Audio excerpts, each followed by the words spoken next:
Hello, and welcome to episode 15 of the Watership Down podcast. First of all, a bit of Burrowkeeping. I made my favourite mistake yet last week when I referred to the Warren of the Snares as the Warren of the Swears. Yeah, that would make for a completely different story, one where they had to leave Cowslip's Warren because Fiver has an issue with all the bad language, which is a bit rich for a rabbit who comes out with such potty-mouthed stuff as embleer Frith. Anyway, this week we return to the dreaded lost paragraph and delve into the portrayal of Bigwig on screen. Is he the most misunderstood character in Watership Down?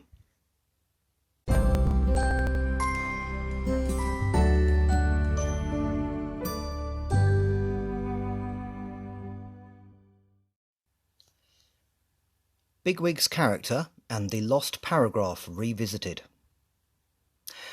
I have come to the view that the character the TV portrayals have got most wrong is Bigwig, though Michael Graham Cox's portrayal of him in the 1978 film got him just about right. In that version, he was as calm under pressure as he is in the novel, and did not default to bullying. How ironic and appropriate that the least well-known actor to portray him got him the most right.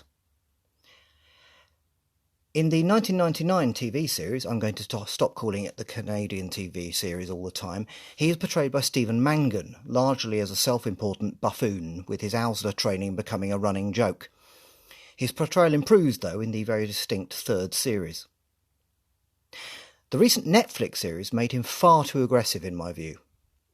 It is the script that demands this aggression, as it changes the whole tone of how he talks to Hazel, and his attitude towards him is made far less supportive.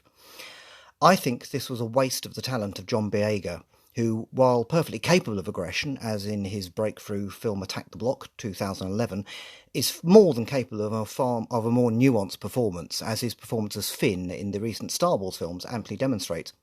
Though Boyega has commented that his character in Star Wars was not allowed nearly enough nuance compared to others in the franchise, I am restraining myself from further political comment on this subject. Interestingly, though, that role also involves someone who leaves a military setup he feels he can no longer be a part of. On the subject of the military, in the wake of last week's episode, I've had a fascinating exchange of emails with John Ruths, a member of the US military from Colorado Springs in the United States, which got me thinking on this subject and its relation to the lost paragraph. In fact, he helped me to decide the main theme of this episode. On the subject of Bigwig, John wrote, quote, I tried to watch the more recent series on Netflix a few months ago, and, well, I kind of hated it. It's also strayed too far in my opinion, and especially in characterisation. I feel like it ruined Bigwig, who is sometimes my favourite character. End quote. He continues, quote, I agree with you on the missing paragraph. The light sense of tension for the reader concerning Hazel and Bigwig has to be there. It is really not there as much as the reader suspects, but that's one of the things that makes it work so well. Bigwig, while he correctly sees himself a good fighter, does not have a really strong ego. He does not care so much for what others think. He really could be the leader, but he's content with Hazel in that role.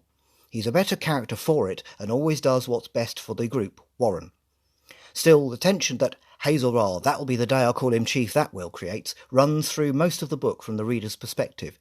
It's so much better with it there. End quote. He added, quote, I'm a career soldier in the US Army, just about 32 years and still going. Hazel and Bigwig remind me much of two soldiers who together survived a rough deployment to, say, Afghanistan. I still get goosebumps when I read this in Watership Down. And have we done with war at last? Well, we've been lucky devils both, and there's no need of pledge or oath to bind our lovely friendship fast by firmer stuff, close bond enough. End quote. That last quotation from John is the fuller version of the one used at the start of chapter 49 after the siege of Watership Down is over. I responded to John on this subject by saying, quote, one of the main problems with the Netflix version is that it was indeed the portrayal of Bigwig. It is far too easy to make him a negative character, as I think he comes from an era very different to our own, that possibly someone in the military would get more. End quote.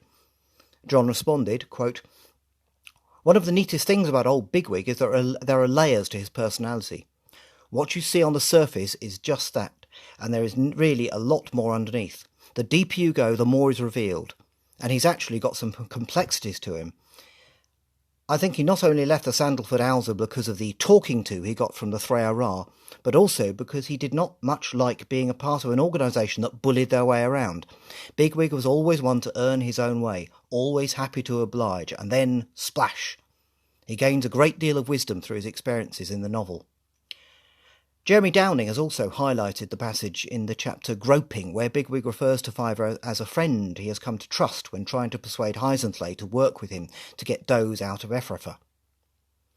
John Ruths has commented on many other aspects of the story as well. I particularly love his theory that the Threa Ra referring to having known Hazel's mother is a coded reference to his being Hazel and Fiver's father.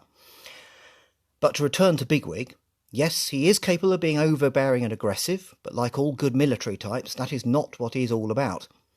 It is a nuance that I think is possibly sadly lost on a civilian population where such qualities are increasingly seen in a negative light. But in a world where you can be killed at any time, they can be essential. Speaking as a confirmed civilian myself, I wouldn't mind betting that this is why Watership Down would appeal to members of the military. And we need to always bear in mind, of course, that Adams drew heavily on his experience in the military to create the characters in Watership Down. This is a major reason, or excuse, for the sexism of the novel. He was simply drawing on his relevant experience of a very male world. Had Adams served in the Red Army in World War II, I'm sure there would have been far more female characters, but that would have been a very different book. So, back to the lost paragraph. Could Bigwig's put-down of Hazel be seen as the kind of harsh but necessary comment a non-commissioned officer might share with a commissioned officer, though hopefully out of the hearing of the lower ranks? I make this distinction as Hazel has only just gained responsibility for the group, whereas Bigwig has arguably been trained for such a role by experience, or so he could be forgiven for thinking. Or is what he says just bullying and unnecessary? In either case, I agree with John that the tension it sets up is essential to the story, though I have very much seen the other view expressed, that Bigwig's character is better without it. This is the Bigwig who just says "Splendid" when he sees Hazel, possibly keeping his true thoughts to himself. This lost paragraph really will not go away though. For good reason.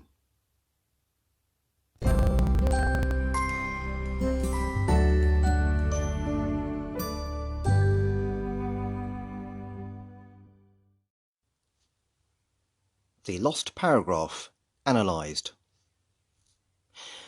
So, I've been crunching the data, and a very simple pattern has emerged when it comes to the lost paragraph. I'll be honest in saying I was dreading doing this analysis, but it has actually provided some pretty clear results.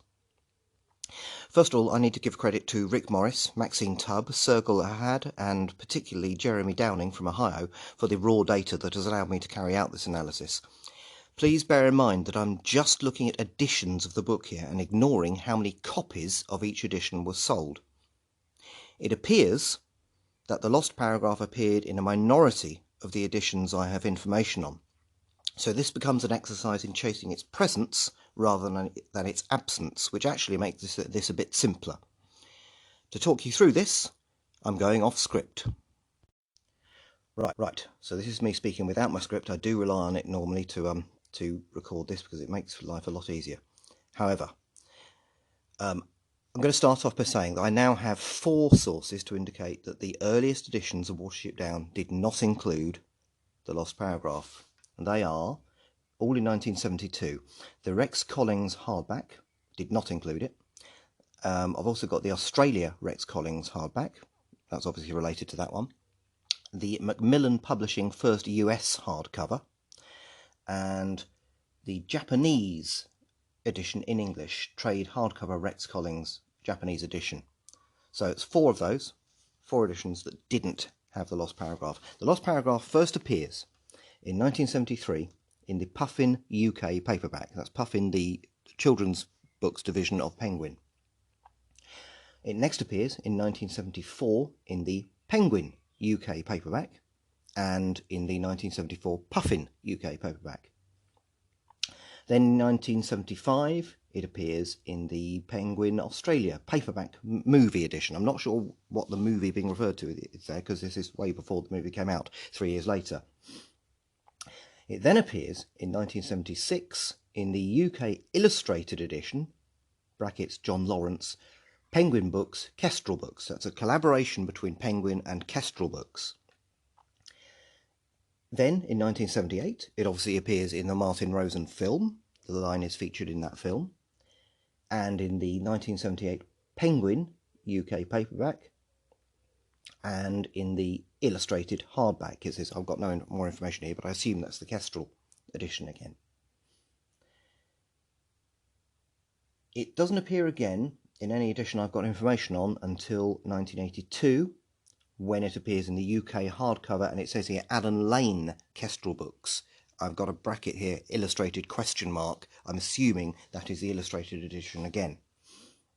And in 1983 it appears in the it says here Permanent Penguin Trade UK edition in 1983. I've got a big gap here. It appears again in 1993 in the UK Puffin Box Trade edition, and in 2001 again in the Penguin Australia Trade edition. Another gap, 2007, it appears in the UK 35th Anniversary Puffin Hardback. And the last reference I have to it is in 2014 in the UK Puffin Books Trade edition. So, back on script. So my provisional conclusion, based on what I've just said, is this. About 6 weeks ago, Chris Boyce wrote on the Watership Down fans Facebook group that Richard Adams had a habit of pinning corrections to his drafts as he was writing in the days before modern word processing. In fact, he used to get his handwritten drafts typed up for him. According to Chris, different typescripts could have been sent to different publishers. So allow me to speculate based on the evidence I have so far.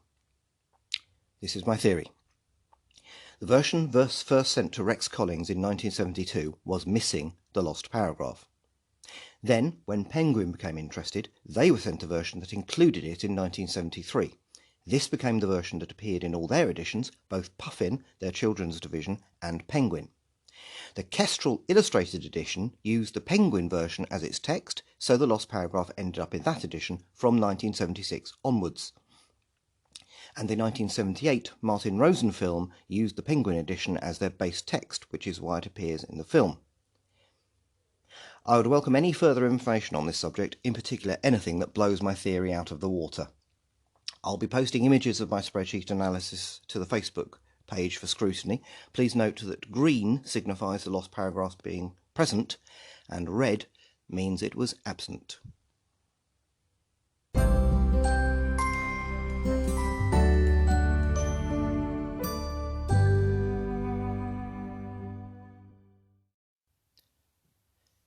Next week, I return to going through the book, and we begin part 2 with perhaps the pivotal chapter of the entire story. A chapter with the title, Watership Down.